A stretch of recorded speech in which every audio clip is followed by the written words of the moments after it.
Bem-vindo a mais um vídeo do Pais em Sintonia e hoje tem mais um tema super interessante que tenho certeza que vai te ajudar. Então, vamos pro vídeo.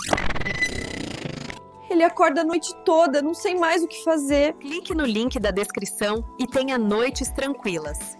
A fórmula do sono para bebês espera por você. Olá! Hoje a gente vai fazer uma análise mais a fundo de um assunto que tá dando o que falar, sabe? Sobre a introdução alimentar dos bebês. O BLW, o Baby Led Weaning.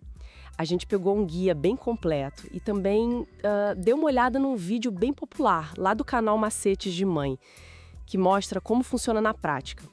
Nossa ideia aqui é entender direitinho o que é esse método, né? E por que tantas famílias estão, aderindo a ele. É uma mudança interessante de perspectiva, né?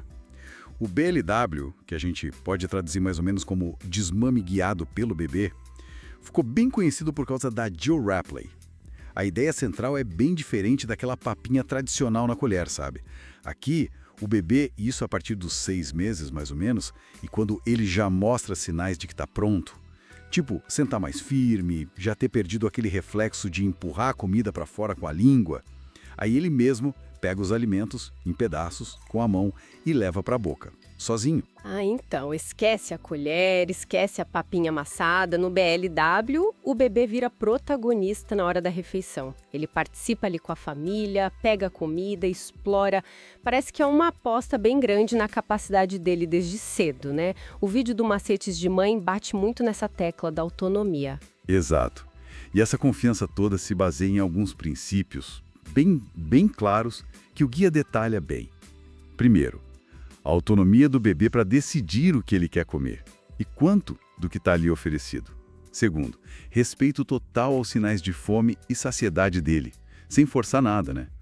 Terceiro, que é super importante, oferecer a comida em pedaços e texturas seguras para ele conseguir pegar e comer.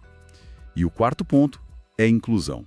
O bebê come junto com todo mundo, experimentando a comida da família, só que uma versão segura para ele. Certo. E por que tá tão popular assim? Quais são as grandes vantagens que essas fontes mostram? O guia fala bastante do desenvolvimento da coordenação motora fina, aquele movimento de pinça, sabe? Essencial para pegar as coisinhas. E também do estímulo para mastigar, que é importante não só para comer, mas até para fala depois.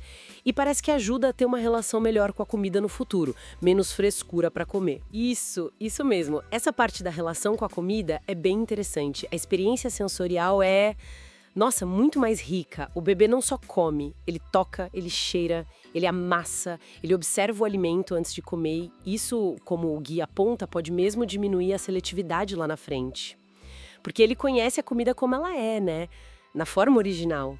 E o vídeo do Macetes de Mãe traz uma coisa legal. Eles citam um estudo, acho que do British Medical Journal, que sugere uma ligação do BLW com um risco menor de obesidade. A ideia é que, como o bebê controla o quanto come desde o início, ele aprende a reconhecer a saciedade melhor do que quando alguém dá a comida na boca dele, sabe? Parece ótimo, mas vamos ser realistas, né? As fontes também falam das dificuldades.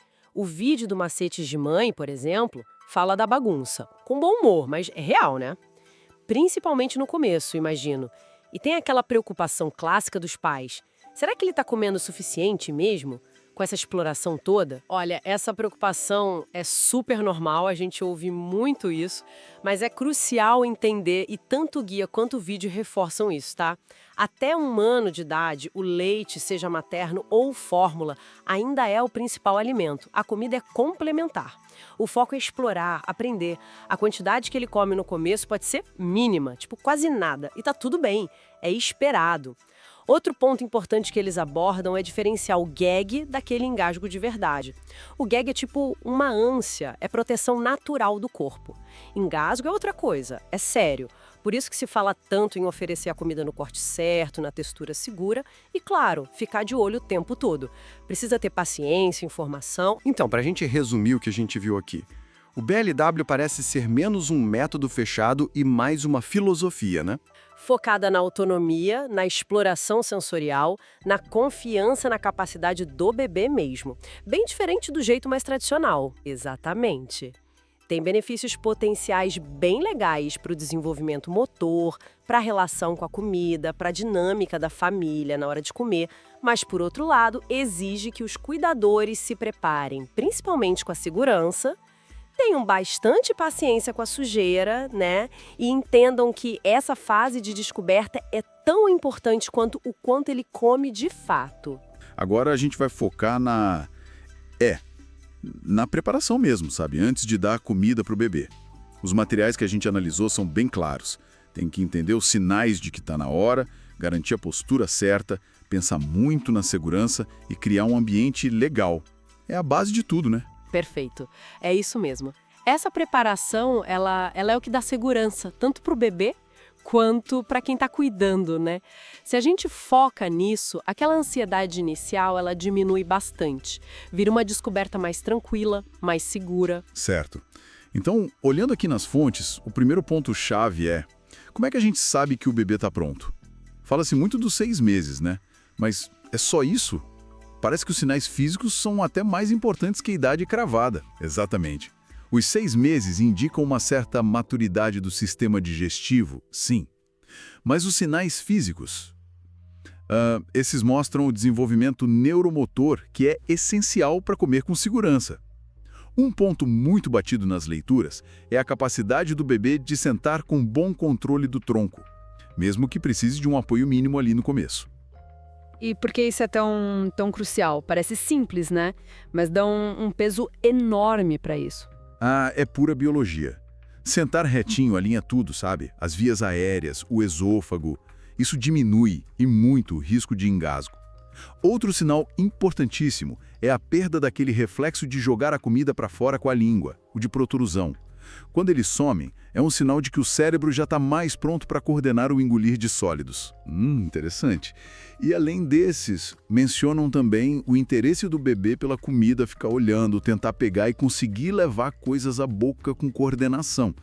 Então, esperar esse pacote completo de sinais é o mais seguro. Sem dúvida. Garante que os mecanismos de proteção do corpo, tipo o fechamento da glote, já estejam mais maduros, mais eficientes.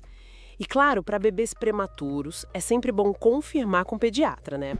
Para avaliar a idade corrigida e ver se esses marcos foram atingidos. A postura correta, sentadinho no cadeirão, reforça essa segurança toda. Permite que o bebê consiga lidar melhor com o alimento na boca. Falando em segurança, chegamos no ponto que, olha, gera muita ansiedade. O engasgo. As fontes que a gente viu fazem uma distinção bem clara entre o reflexo de gag e o engasgo de verdade, né? Essencial fazer essa extinção. O gag, que é aquela ânsia, às vezes com tosse, barulho, ele é um reflexo protetor super forte.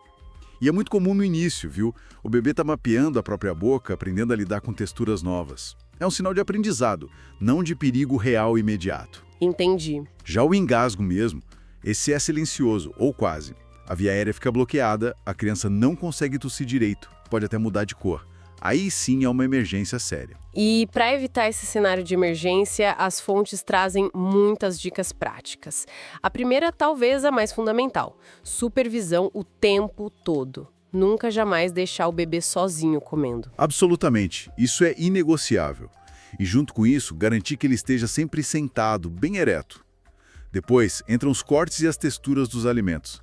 As fontes sugerem muito aqueles formatos que o bebê consegue pegar sozinho, sabe? Tipo palitos com a grossura de um dedo de adulto. Sim, para facilitar a pegada, né? Isso. E alimentos que são pequenos e redondos, tipo uva, tomate cereja. Esse sempre cortar em 4, no sentido do comprimento, para não ter risco de tampar a via aérea. E a textura? Tem um consenso sobre como deve ser? Tem sim. O alimento precisa ser macio. Macio o suficiente para ser amassado com a gengiva do bebê. Tem até um teste prático que eles citam. Apertar o pedaço entre o polegar e o indicador. Se amassar fácil, tá seguro. Boa dica. Coisas muito duras, tipo cenoura crua, maçã crua, tem que cozinhar antes ou ralar bem fininho. E claro, evitar aqueles riscos mais óbvios, né? Nozes inteiras, pipoca, balas, pastas muito grudentas, puras. O segredo é adaptar o alimento para a capacidade daquele bebê naquele momento. É a regra de ouro. Para fechar essa parte da preparação, o ambiente. Várias leituras falam da importância de ter um lugar calmo para a hora da refeição. Longe de distrações, tipo TV, celular, brinquedo. Por quê? Olha, isso ajuda muito o bebê a focar na experiência de comer, a sentir a comida, a reconhecer os próprios sinais de fome, de saciedade. Um ambiente tranquilo diminui a chance de um acidente por distração e, mais importante ainda, ajuda a construir uma relação legal, positiva, consciente com a comida desde o comecinho. E se a família puder comer junto, melhor ainda. O bebê aprende muito vendo os outros comerem, é um modelo, né? Continuando nossa conversa sobre introdução alimentar, né, pelo BLW, agora vamos mergulhar nos detalhes mais práticos. O que a gente oferece para o bebê bem no comecinho? Como é que prepara, como apresenta esses alimentos e, claro, o que é super importante evitar para garantir a segurança e uma boa experiência, né? Vamos ver o que as fontes dizem sobre isso. Exato. Esse momento inicial é muito importante para criar uma relação legal com a comida. O material que a gente analisou reforça muito isso. Escolher os alimentos certos, preparar do jeito certo, sempre respeitando o tempo do bebê e, claro, a segurança em primeiro lugar. Certo, perfeito. Então, por onde a gente começa essa aventura de sabores e texturas? Quais são aqueles alimentos, tipo assim, campeões para iniciar no BLW? Olha, um ponto bem central nas fontes é focar em alimentos que sejam macios, nutritivos e, principalmente, fáceis para o bebê conseguir segurar sozinho, né? Legumes bem cozidinhos, no vapor ou na água mesmo, são ótimos. Tipo batata doce, cenoura, abobrinha, brócolis, sabe? Aquelas arvorezinhas. Couve-flor, mandioquinha também. A ideia é que fiquem macios a ponto de amassar com a gengiva mesmo. Entendi, que ele consiga mastigar com a gengiva. Isso. E frutas maduras e macias também entram super bem. Banana, por exemplo, cortada ao meio ou em tiras maiores. Manga em tiras, abacate. Abacate pode ser amassadinho ou em fatias mais grossas. Mamão também. Pera ou maçã, mas aí cozidas, né? Em formato de palito. Ah, cozidas para ficarem macias. Exato. E uma dica que aparece bastante é introduzir um alimento novo por vez e observar por uns 2 ou 3 dias. Ajuda a pescar alguma possível alergia, sabe? Faz sentido observar com calma. Então, pelo que você está dizendo, não é só o que oferecer, mas o como é. É crucial, né? A forma, a textura, pensando na habilidade do bebê naquele momento. Acertei. Fundamental. Nossa, isso é muito destacado nas fontes.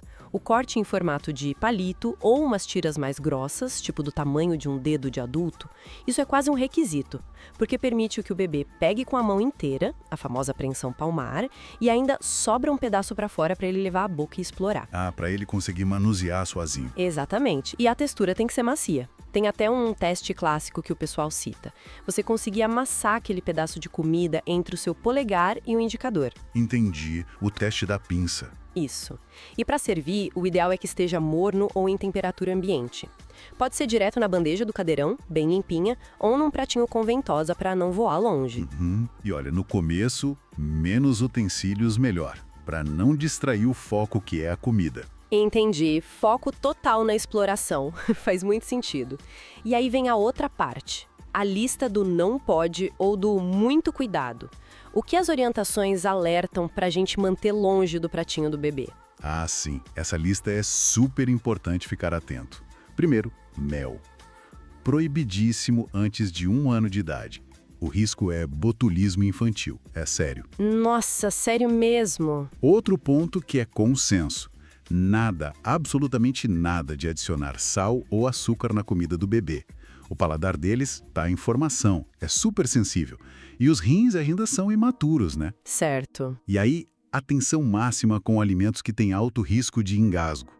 Uvas inteiras, tomate cereja inteiro, nem pensar. Tem que cortar sempre em 4 partes, no sentido do comprimento. Ah, no comprimento, boa dica. Isso. Salsicha, pipoca, balas, chicletes, castanhas e outras oleaginosas inteiras, tudo isso tá fora.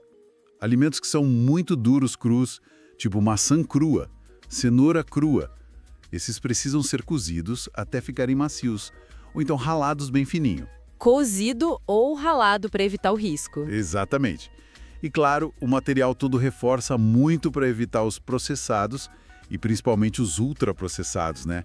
Aqueles produtos cheios de aditivos, conservantes, sódio. E sucos também não são recomendados. É sempre melhor oferecer a fruta in natura, inteira ou em pedaços seguros. E leite de vaca? Leite de vaca só entra como ingrediente em alguma preparação e sempre com orientação profissional, tá? Como bebida principal, antes de 1 ano, não é recomendado. A base ainda é o leite materno ou a fórmula. Entendi. Nossa, percebe-se que essa abordagem do BLW exige uma mudança de perspectiva dos pais, né? Tipo, soltar um pouco o controle e confiar mais no processo do bebê. Isso deve pedir bastante calma. Totalmente. As leituras que fizemos deixam isso muito claro. Quem dita o ritmo é o bebê.